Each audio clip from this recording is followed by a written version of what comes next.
Hello hi दोस्तों, study with अभिषेक 01 में आपका स्वागत है। तो दोस्तों आज का हमारा जो है प्रैक्टिस सेट नंबर है 2, ठीक है ना। और यह है दोस्तों रीड के लिए CDP, जबकि लेवल 1 और लेवल 2 दोनों के लिए चल रहा है, ठीक है ना। प्रैक्टिस सेट और हमारा है 2, ठीक है। इससे पहले एक प्रैक्टिस सेट हो चुका है दोस्तों, ठीक है ना। वीडियो के डिस्क्रिप्शन में लिंक रहेगा, या तो प्लेलिस्ट पर जाइए, वहाँ से आप अपना कर सकते हैं। और इसके साथ साथ दोस्तों अगर आप हिंदी जो है कि व्याकरण, ठीक है ना, हिंदी व्याकरण हुआ आप अपना कंप्लीट करना चाहते हैं और थ्योरी भी, ठीक है ना, CDP का, तो आप जाइए, प्लेलिस्ट बना हुआ है चैनल पर, ठीक है ना। ये वीडियो का लिंक में रहेगा, वहाँ से आप अपना जाकर कंप्लीट कर लीजिए, ठीक है। तो चलिए दोस्तों हम अपना जो है प्रैक्टिस सेट स्टार्ट करते हैं, ठीक है ना। इसमें हमारा 30 जो है कि क्वेश्चन होगा, ठीक है ना।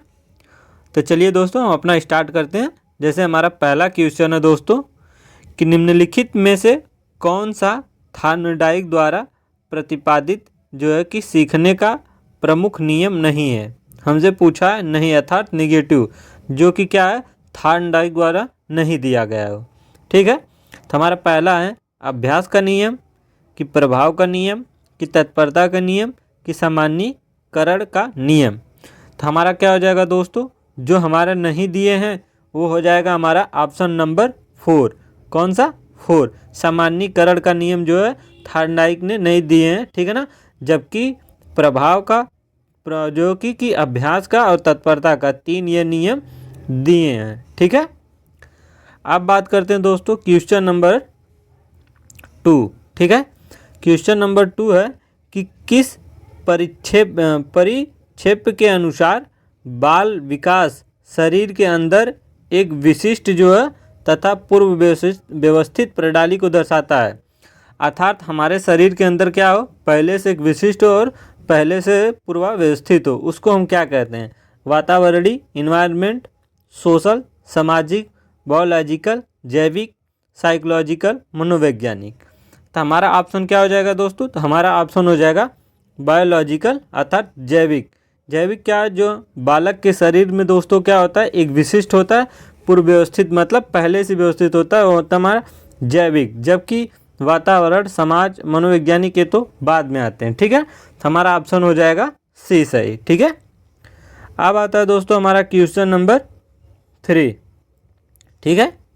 हमारा क्वेश्चन नंबर 3 है दोस्तों कि इवान पावलो द्वारा प्रतिपादित जो है शास्त्रीय अनुबंधन सिद्धांत, ठीक है ना, अधिगम को निम्न के द्वारा समझा जा सकता है। अर्थात जो इवान पावलो द्वारा प्रतिपादित जो शास्त्रीय अनुबंधन है उसको किसके द्वारा समझा जा सकता है, रीइंफोर्समेंट के द्वारा, कि पुनर्बलन, कि साहचर्य के द्वारा, अनुकरण के द्वारा, कि अंतर्दृष्टि के द्वारा।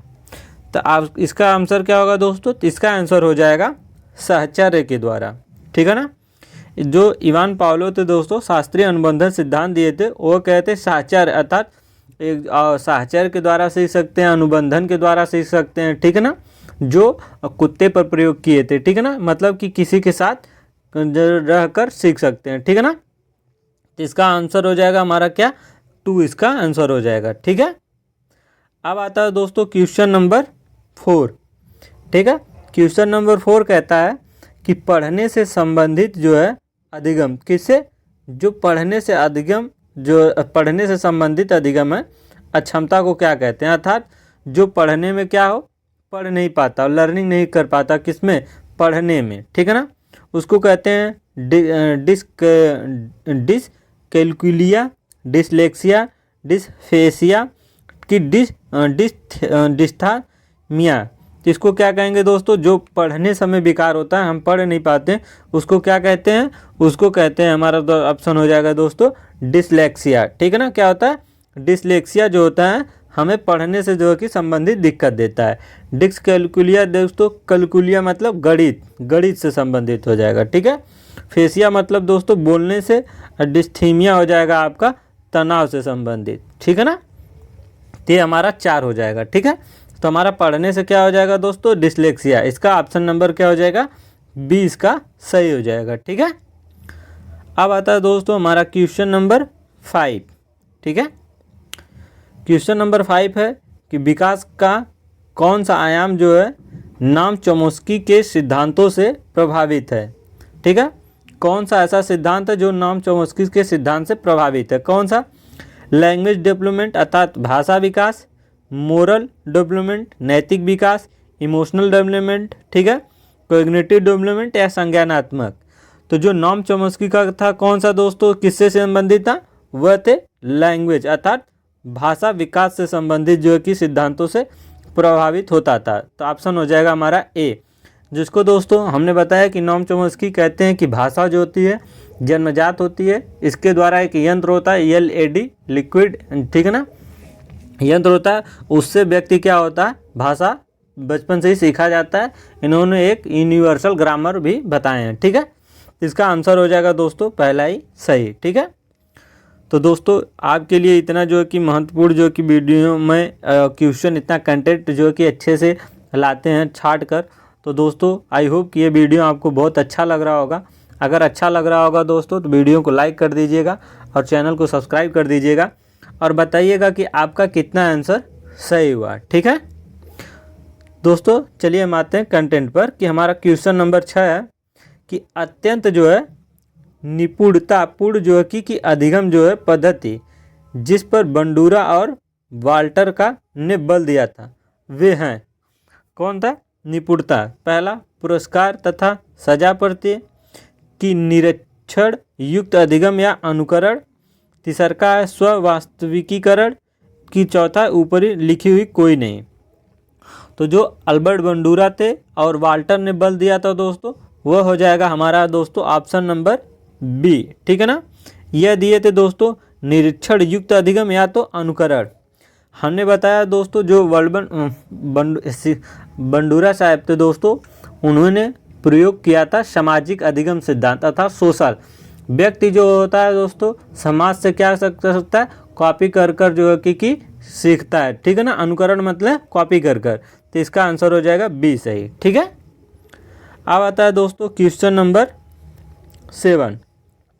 ठीक है, क्वेश्चन नंबर 7 है कि किशोरावस्था की ऐसी आदत जिसमें खुद को भूखे रखने की प्रवृत्ति जो है होती है तथा यह ज़्यादा बालिकाओं में होती है। कौन सी? जो भूखे रहने की खुद की प्रवृत्ति किस में होती है? बालिकाओं में पाई जाती है। ऐसी अवस्था को क्या कहा जाता है? ठीक है, पहला है कि एनोरेक्सिया, ठीक है ना, नर्वोसा, कि दूसरा है डिलेरिमिया, ठीक है ना, तीसरा का आर्टिज्म या स्वालीनता, चौथा डाउन स्ट्रोम या डाउन स्ट्रोम। ठीक है, तो यह होता है दोस्तों, इसको कहते हैं पहला ऑप्शन एनोरेक्सिया नर्वोजा। ठीक है ना, देखते होंगे दोस्तों जो बालिकाएं होती हैं हमारे घर में सब लोग खा लेते हैं, खाने के बाद वह लास्ट में खाती हैं। ठीक है ना, अगर खाना सबको दे देती हैं, अगर नहीं भी बचता है खुद भूखे रख जाती हैं। ठीक है ना, तो अगर बालिकाओं में बालकों में ऐसा नहीं होता बट बालिकाओं में आप देखते होंगे हमारे घर पर, ठीक है ना, अपने अपने घर पर ऐसी जो है कि प्रवृत्ति महिलाओं में या बालिका में होती है। ठीक है ना, उसी को ऐसी अवस्था को हम कहते हैं दोस्तों एनोरेक्सिया नरोजा या नरोसा। ठीक है ना, अब आता है दोस्तों क्वेश्चन नंबर 8। ठीक है, क्वेश्चन नंबर 8 है दोस्तों कि निम्नलिखित में से कौन सा मनोविज्ञान जो है मानव की चिंतन, स्मृति, भाषा, प्रत्यक्षीकरण इत्यादि का अध्ययन करता है?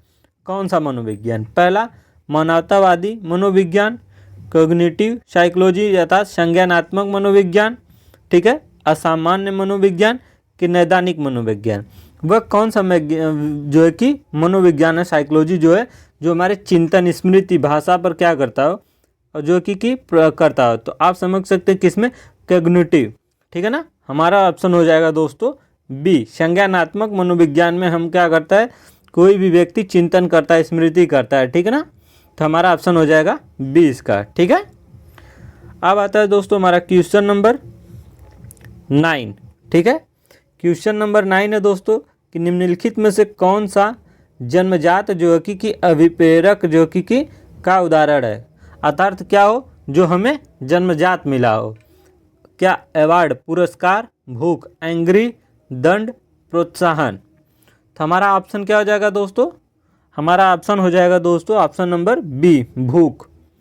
आप समझिए दोस्तों, पुरस्कार क्या जन्मजात होता है? नहीं, तो जन्म लेने के बाद भी, दंड जन्म लेने के बाद किसी को दिया जाता है, प्रोत्साहन इंकरेजन दोस्तों देने के बाद। मगर भूख जो होता है, एंग्री होता है दोस्तों, वो जन्मजात होता है। देखिए छोटा बालक भी रहेगा, तुरंत जन्म लेगा, उसके अंदर क्या होगा, देखिए भूख के मारे चिल्लाता है, तो क्या ये जन्मजात है भूख, ठीक है ना, जो भूख होती है। तो इसका आंसर हो जाएगा हमारा बी, ठीक है। अब आता है दोस्तों क्वेश्चन नंबर 10 है दोस्तों 10 कि राष्ट्रीय शिक्षा नीति 2020 के अनुसार शिक्षा को किस पर बल देना चाहिए, ठीक है ना। तो राष्ट्रीय शिक्षा नीति 2020 के अनुसार शिक्षा को किस पर बल देना चाहिए? पहला, संकल्पनात्मक समझ, दूसरा गैर संदर्भिक विषय वस्तु, तीसरा रट कर सीखना, चौथा है कि परीक्षाओं के लिए सीखना। तो दोस्तों हमारा जो राष्ट्रीय शिक्षा नीति 2020 है वह शिक्षा को किस पर बल देती है दोस्तों? बल देती है हमारा ऑप्शन नंबर ए हो जाएगा, कंसेप्चुअल अंडरस्टैंडिंग, अर्थात संकलनात्मक समझ। अर्थात हमें बच्चे को ऐसी चीज़ सिखानी है जो उसके समझ से हो, ठीक है ना, हमें उसे रटवाना नहीं है। किसी चीज़ को क्या करना है, उसको कंसेप्चुअल बेस पर अंडरस्टैंडिंग के द्वारा हमको समझाना है, ठीक है ना। तो हमारा ऑप्शन हो जाएगा ए सही, ठीक है। अब आता है दोस्तों हमारा क्वेश्चन नंबर 11, ठीक है। क्वेश्चन नंबर 11 है दोस्तों कि परिश्रम प्रियता बनाहीनता जो है अवस्था किसके लिए एरिक्सन ने कौन सी आयु का समूह बताया है? तो एरिक्सन जो दिए थे परिश्रम प्रियता बनाहीनता, वह कौन सी उसको अवस्था कहते हैं? पहला 6 से 11 वर्ष की अवस्था में आता है, कि 12 से 20, कि 3 से 6 वर्ष, कि 18 माह से 3 वर्ष में। तो यह आता है दोस्तों कब? यह आता है आपका 6 से 11 वर्ष की अवस्था में जो बच्चा क्या कर सकता है, परिश्रम करना चाहता है। अगर वो परिश्रम, ठीक है ना, तो इसका आंसर हो जाएगा ए। मतलब दोस्तों अगर बालक परिश्रम इसमें करना चाहता है तो बालक को परिश्रम करने देना चाहिए। अगर देखते हैं कि इस अवस्था में अगर बालक कोई काम करता है, अगर आप डांट देते हैं तो उसके अंदर हीनता अर्थात गिल्टी की भावना आ जाती है, ठीक है। यह होती है 6 से 11 वर्ष की अवस्था में, ठीक है। अब आता है दोस्तों क्वेश्चन नंबर हमारा 12, ठीक है। क्वेश्चन नंबर 12 है कि संरचनावाद के प्रवर्तक कौन थे, ठीक है, कौन से संरचनावाद के? तो पहला है विलियम जेम्स, कि विलियम वेस्ट, कि विलियम वुड, कि विलियम हंट। कौन थे दोस्तों? तो इसका हो जाएगा ऑप्शन नंबर हमारा दोस्तों 3, जो विलियम कौन थे दोस्तों? विलियम वुड थे।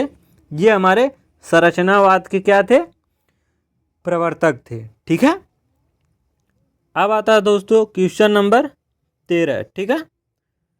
क्वेश्चन नंबर 13 है कि स्कीमा का मतलब क्या है? पहला खंडन क्रिया विधि है, कि अधिगम विधि है, कि लंबे समय के यादाश्त में सूचना के संगठित पैकेटेज का एकत्र होना, तीसरा शारीरिक जो है कि प्रतिवाद क्रिया विधि है। तो स्कीमा क्या है दोस्तों? तो हमारा ऑप्शन नंबर हो जाएगा दोस्तों सी, जो हमें लंबे समय तक क्या यादाश्त में सूचना के संगठित पैकेज का एकमात्र होना होता है।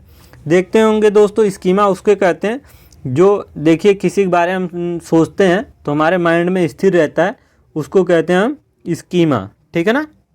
तो इसका आंसर हो जाएगा सी सही, ठीक है। अब आता है दोस्तों क्वेश्चन नंबर 14। क्वेश्चन नंबर 14 दोस्तों कि फ्रायड की अनुशंसित जो है कि व्यक्तित्व की बनावट के अनुसार निम्न में कौन से मूलभूत तीव्र इच्छा के उठने के साथ तुरंत तथा अनैच्छिक जो है कि रूप से सभी नियम या जीवन की सत्यता अर्थात नैतिकता की क्या करता है? अवहेलना करते हुए संतुष्ट करता है, ठीक है ना। तो इसका आंसर क्या हो जाएगा? सुपर ईगो, ठीक है ना, कि ईगो एंड सुपर ईगो, कि ईड, कि ईगो। तो जो दोस्तों हमारे सिगमंड फ्रायड थे ये कहते थे क्या, जो हमारी मूलभूत तीव्र इच्छा उठती है तथा नियम को जो अच्छा रहता है उसको सत्यता मतलब गलत सही की अवहेलना करता है, तो वो कौन सा करता है? तो इसका आंसर हो जाएगा दोस्तों ईड। जो ईड होता है दोस्तों ना, वह हमारे सुख के लिए होता है, ठीक है ना। आदमी जो सुख चाहे उसके लिए, संतुष्टि के लिए काम करता है। क्या सही है क्या गलत है ये नहीं सोचता है। तो किस में? ईड में। तो इसका आंसर हो जाएगा दोस्तों क्या? सी सही, ईड। ठीक है। अब आता है दोस्तों क्वेश्चन नंबर 15। ठीक है। क्वेश्चन नंबर 15 कहता है दोस्तों कि हेनरी ए मुरे तथा क्रिस्टियाना डी मार्गन द्वारा कौन सा परीक्षण जो है कि निर्मित किया गया था। अर्थात इन दोनों के द्वारा कौन सा परीक्षण किया गया था। ठीक है। पहला वाक्य पूर्ति परीक्षण किया गया था, 16 व्यक्तित्व आयाम की कथनांक संप्रत्यक्षण प्रत्यक्षण परीक्षण की चित्र कुंठा परीक्षण। तो इसका आंसर हो जाएगा दोस्तों सी सही। कथनांक जो है संप्रत्यक्षण जो है परीक्षण जो है हेनरी ए मुरे तथा क्रिस्टियाना डी मार्गन द्वारा परीक्षण किया गया था। ठीक है। तो ऐसा फैक्ट जो कि क्वेश्चन दोस्तों रीट में पूछ लिया जाता है, तो इस चीज़ को याद कर लीजिएगा। ठीक है। अब आता है दोस्तों क्वेश्चन नंबर 16। क्वेश्चन नंबर 16 कहता है कि व्यक्तित्व की सैद्धांतिक अवधारणा के लिए निम्न में से कौन सा कथन सत्य नहीं है। ठीक है ना। किसके लिए? व्यक्तित्व की अवधारणा के लिए। तो पहला स्टेबल अर्थात स्थिर, नॉर्मल सामान्य, ठीक है ना, अस्थाई क्या यूनिक अनूठा। तो इसमें कौन सा अवधारणा नहीं है दोस्तों? हमसे पूछा है नहीं अर्थात निगेटिव। तो इसका हो जाएगा दोस्तों क्या हो जाएगा? बी। क्या हो जाएगा? बी। जो बी होता है अर्थात दोस्तों सामान्य जो होता है, ठीक है ना, वह व्यक्तित्व की सैद्धांतिक अवधारणा के निम्न में से नहीं होता है। ठीक है ना। अब आता है दोस्तों क्वेश्चन नंबर हमारा 17। ठीक है। क्वेश्चन नंबर 17 कहता है दोस्तों कि शिक्षा का अधिकार अधिनियम 2009 के लिए कौन सा कथन सत्य नहीं, अर्थात हमसे पूछा है अर्थात नहीं अर्थात निगेटिव, जो शिक्षा का अधिनियम 2009 का है। ठीक है ना। पहला 6 से 14 वर्ष के प्रत्येक बालक को निःशुल्क व अनिवार्य शिक्षा देना चाहिए। बी कि विद्यालय प्रबंधन समिति का प्रावधान करना चाहिए। सी प्राथमिक शिक्षा के लिए राष्ट्रीय आयोग का गठन करना चाहिए। डी अध्यापक के लिए प्रति सप्ताह न्यूनतम जो है कि न्यूनतम 60 घंटे का कार्य। तो इसका आंसर हो जाएगा दोस्तों डी।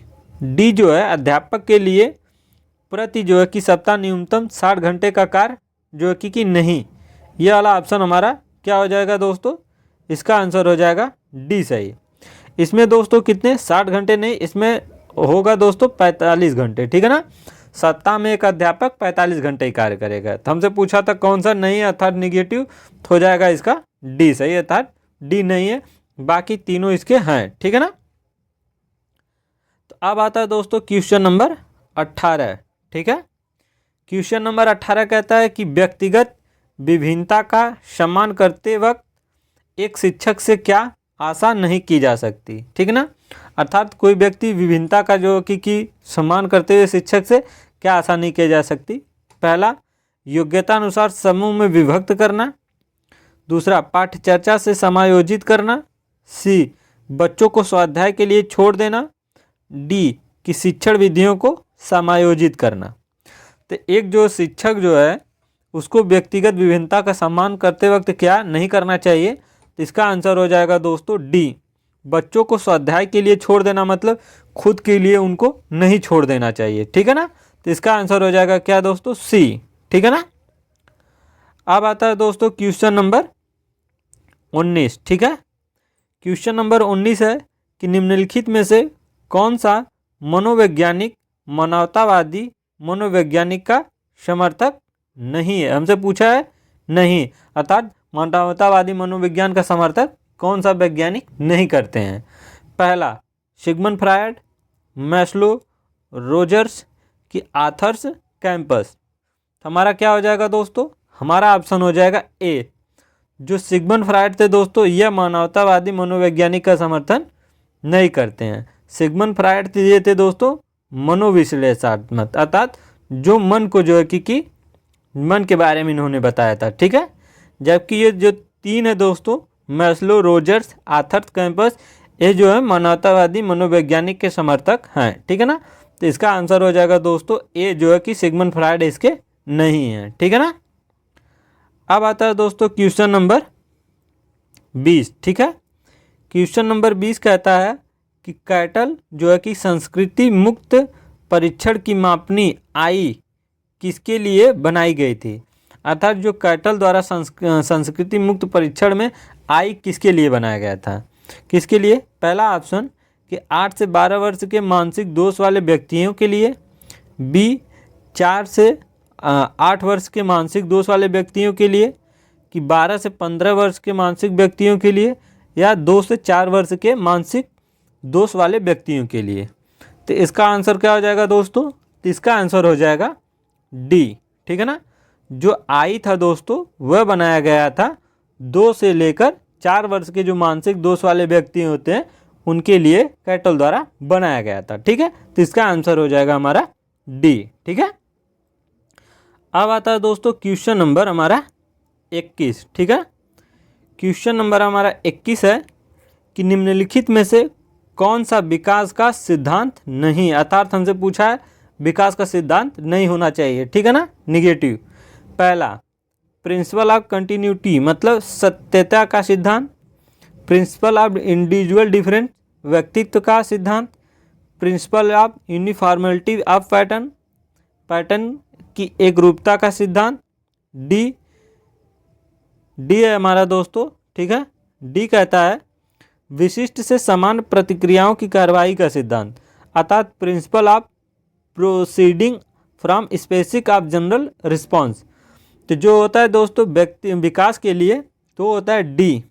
इसका दोस्तों जो डी है विशिष्ट से समान प्रतिक्रियाओं की कार्रवाई का सिद्धांत जो है विकास के सिद्धांत में नहीं आता, जबकि principle of continuity, principle of individual, principle of uniformity of pattern ये तीनों सिद्धांत आते हैं, जबकि डी का सिद्धांत हमारा नहीं आता। ठीक है ना, तो इसका आंसर हो जाएगा हमारा डी। ठीक है, अब आता है क्वेश्चन दोस्तों हमारा क्वेश्चन नंबर 22, जो क्लासिकल अनुबंधन का अन्य नाम क्या है। ठीक है, तो क्लासिकल अनुबंधन का सिद्धांत जो कि अनुबंधन का अन्य नाम क्या है दोस्तों, S type of S theory, की टाइप ऑफ आर थ्योरी, की type of S R conditional, की टाइप ऑफ यू कंडीशनल, अर्थात यू थ्योरी। ठीक है, तो जो क्लासिकल अनुबंधन का अन्य नाम होता है दोस्तों उसको कहते हैं हम लोग टाइप्स ऑफ एस, जो कि एस प्रकार का अनुबंधन। ठीक है ना, और ये कौन दिए थे दोस्तों क्लासिकल अनुबंधन, ये दिए थे हमारे इवान पावलो।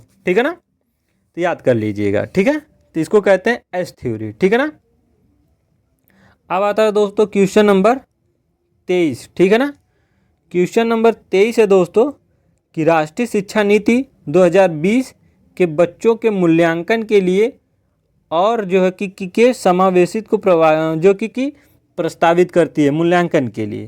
पहला समूह कार्य या स्व आकलन, दूसरा बी परियोजना या मानकीकृत परीक्षा, सी मानकीकृत परीक्षा या तो पोर्टफोलियो बनाना, डी कि मानक निर्देशित या मानदंड निर्देशित परीक्षा।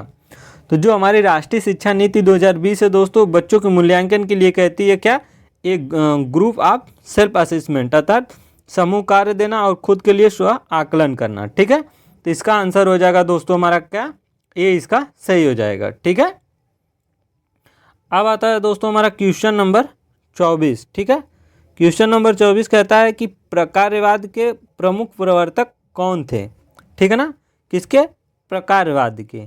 ठीक है, तो जो दोस्तों हमारे क्या थे प्रकारवाद, पहला विलियम जेम्स, जेपी वाटसन, की जो तो क्लार्क हल, की एडवर्ड टालमैन। तो जो प्रकारवाद के प्रमुख प्रवर्तक थे दोस्तों वह थे हमारे दोस्तों ऑप्शन नंबर ए, कौन थे, विलियम जेम्स थे। ठीक है ना, याद कर लीजिएगा विलियम जेम्स, ऑप्शन नंबर हमारा ए सही। ठीक है, अब आता है दोस्तों क्वेश्चन नंबर हमारा 25 है कि बालक के शरीर में होने वाली लैंगिक जो है कि परिवर्तन विकास की कौन सी अवस्था में दिखाई देना प्रारंभ हो जाता है। अर्थात जब बालक बड़ा होता है तो उसमें लैंगिक परिवर्तन होता है, कौन सी अवस्था में होता है, अर्ली चाइल्डहुड, ठीक है ना, कि पूर्व बाल्यावस्था, की पश्च किशोरावस्था, लेटर, की वयस्कावाद, की प्योबर्टी अर्थात वयसंधिकाल। तो जो दोस्तों बालक के शरीर में जो कि लैंगिक परिवर्तन होता है वह होता है दोस्तों प्योरिटी अर्थात वयसंधि काल में, ठीक है ना। इसको भी हम कहते हैं दोस्तों किशोरावस्था। क्या कहते हैं? किशोरावस्था में, ठीक है ना। क्या बात ये दोस्तों? प्यूबर्टी अर्थात वयसंधि काल में लैंगिक परिवर्तन आता है, ठीक है। इसका आंसर हो जाएगा डी, ठीक है। अब आता है दोस्तों क्वेश्चन नंबर 26 कि निम्नलिखित में से कौन सा पद क्रिया प्रसूत अनुबंधन से संबंधित नहीं है, अर्थात नहीं होना चाहिए निगेटिव। किससे? क्रिया प्रसूत अनुबंधन से। पहला इनसाइड अर्थात अंतर्दृष्टि, रिइंफोर्समेंट पुनर्बलन, स्वतः पुनर्बलन की विलोपन। तो इसका कौन सा नहीं होना चाहिए? तो इसका नहीं होना चाहिए दोस्तों पहला हो जाएगा कौन सा? अंतर्दृष्टि जो कि इसका नहीं होना चाहिए, ठीक है ना। अब आता है दोस्तों क्वेश्चन नंबर 27। क्वेश्चन नंबर 27 है दोस्तों कि निम्नलिखित में से कौन सा मनोवैज्ञानिक जो है आत्मा के विज्ञान के रूप में मनोविज्ञान, किसमें? आत्मा के विज्ञान के रूप में मनोविज्ञान विचारधारा का समर्थक नहीं है, अर्थात इसमें क्या होना चाहिए? नहीं होने चाहिए, ठीक है ना। पहला दोस्तों प्लेटो, बी दोस्तों अरस्तु, तीसरा डिकार्ड, चौथा दोस्तों उठ। तो इसमें आत्मा के मनोविज्ञान के रूप में नहीं होना चाहिए दोस्तों, तो इसका ऑप्शन हो जाएगा डी। जो उठ थे दोस्तों वो मनोविज्ञान के विचारधारा के समर्थक नहीं थे, ठीक है ना। इसका आंसर हो जाएगा दोस्तों क्या? डी सही, ठीक है। अब आता है दोस्तों क्वेश्चन नंबर 28। क्वेश्चन नंबर 28 कहता है कि एक शिक्षक अपनी कक्षा में थॉर्नडाइक के सिद्धांत को लागू करने जा रहा है, तो निम्नलिखित में से क्या शिक्षक को लागू नहीं करना चाहिए, अर्थात नेगेटिव पूछा है कि हमें वह चीज़ नहीं करनी चाहिए, ठीक है। पहला कि बच्चों को तैयार किया जाना चाहिए तथा उन्हें कार्य सीखने हेतु सही रूप से प्रेरित करना चाहिए। बी कि बच्चों को नई चीज़ें सिखाने हेतु खोज विधि के लिए उन्मुख किया जाना चाहिए। सी उचित अभ्यास तथा ड्रिल जो कि कार्य देना चाहिए। डी है कि जहाँ तक शिक्षक को पुरस्कार उपयोग में सही कोशिश करनी चाहिए। तो हमें थॉर्नडाइक के रूप में एक शिक्षक के रूप में क्या लागू नहीं करना चाहिए दोस्तों? तो उसको नहीं करना चाहिए हमारा ऑप्शन नंबर बी कि बच्चों को नई चीज़ सीखने हेतु खोज विधि के लिए उन्मुख नहीं करना चाहिए।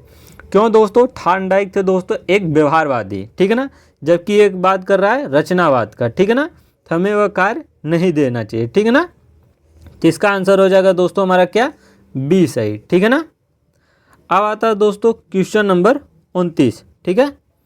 क्वेश्चन नंबर 29 है कि यदि पूनम की काला जो कि कालक्रम जो कालानुक्रमिक उम्र और मानसिक उम्र 9 साल है, तो उसकी बुद्धि लब्धि वर्ग क्या है, अर्थात कालानुक्रम मतलब जो उसकी क्या है दोस्तों वास्तविक आयु तथा मानसिक आयु दोनों क्या है 9 साल है, तो उसकी बुद्धि लब्धि वर्ग क्या हो सकती है? पहला उत्कृष्ट कि औसत से कम कि औसत की प्रतिवान। तो इसके लिए दोस्तों जो है कि एक जो है कि क्या है सूत्र है, ठीक है ना। बुद्धि लब्धि के लिए आईक्यू के लिए सूत्र है दोस्तों कि MA, ठीक है ना, MA बराबर दोस्तों CA गुणे 100, ठीक है ना। MA दोस्तों जो हमारी मानसिक आयु है, वास्तविक आयु हमारी CA है, ठीक है ना। तो दोनों हमारी दोस्तों 9 है, तो 9/9 गुणे 100, तो 9 से 9 कट जाएगा दोस्तों, आएगा 1, तो इसका मानसिक आयु हो जाएगा IQ लेवल 100। तो जिसका दोस्तों जो कि 90 से लेकर 100 होता है IQ लेवल, उसको हम कहते हैं औसत आयु। तो इसका आंसर हो जाएगा दोस्तों क्या? सी। इसका हो जाएगा इस जो कि पूनम की बुद्धि लब्धि वर्ग कितनी है दोस्तों? औसत है, कितनी है? एवरेज है, ठीक है ना। ऐसे निकाल कर दोस्तों करिएगा, ठीक है ना, डायरेक्ट इसका आंसर नहीं। इसका जो है कि आप लोग क्या करिएगा IQ जो है कि याद कर लीजिए, ठीक है ना, उसके बाद निकाल कर तब क्वेश्चन मारिएगा, ठीक है, और रटने वाली चीज़ नहीं थी, ठीक है। अब आता है दोस्तों क्वेश्चन नंबर 30 कि निम्नलिखित में से कौन सा अधिगम अक्षम जो है कि बालकों का लक्षण नहीं है, अर्थात उनके अंदर ये चीज़ लक्षण नहीं आएगी, अर्थात नेगेटिव पूछा है। पहला प्रत्यक्षीकरण प्रभाविता, इमोशनल इंसाइटेबिलिटी अर्थात संवेगिक अस्थिरता, ठीक है ना, डिसऑर्डर ऑफ अटेंशन अव्यवस्थित अवधान, ठीक है ना, कि अवेगता। तो इसका दोस्तों जो अधिगम अक्षम बालकों का लक्षण नहीं होता है वो होता है दोस्तों हमारा क्या? पहला प्रत्यक्षीकरण प्रभाविकता जो कि नहीं हो सकता। जबकि उनके अंदर इमोशनल स्थिरता हो सकती है, डिसऑर्डर ऑफ अटेंशन हो सकता है, अविवेकता हो सकती है। बस दोस्तों क्या है, ये हमारा जो है कि प्रत्यक्षीकरण प्रभाविकता उनके अंदर नहीं हो सकती। तो इसका निगेटिव पूछा है, तो इसका आंसर हो जाएगा दोस्तों पहला सही। ठीक है, तो आज का दोस्तों हमारा 30 क्वेश्चन जो है कि महत्वपूर्ण हो गया। ठीक है ना, तो नेक्स्ट क्वेश्चन में दोस्तों हम फिर जानेंगे 30 क्वेश्चन। इसके बाद दोस्तों हम जानेंगे एक क्वेश्चन लाएंगे एनईपी का जो महत्वपूर्ण होगा 30। ठीक है ना, तो आई होप कि दोस्तों ये वीडियो आपको बहुत पसंद आया होगा तो दोस्तों वीडियो को लाइक करिएगा और दोस्तों वीडियो को शेयर जरूर करिएगा जो हमारे भाई बहन रेट की तैयारी कर रहे हैं वह, ताकि लास्ट समय में अपना प्रैक्टिस कर सकें। ठीक है ना, और चैनल को दोस्तों जो सब्सक्राइब नहीं किए वो दोस्तों सब्सक्राइब कर लें, ताकि उनको रेट के साथ साथ सीटेट हुआ आगे तैयारी करना चाहते हैं और टीचिंग फील्ड में किसी भी जो है कि टीचिंग फील्ड में तैयारी करना चाहते हैं तो ये चैनल उनके लिए बहुत हेल्प देगा। ठीक है, तो दोस्तों चलिए मिलते हैं दोस्तों नए वीडियो में नए टॉपिक के साथ। तब तक दोस्तों जय हिंद, वंदे मातरम और अपनी खूब तैयारी करते रहिए।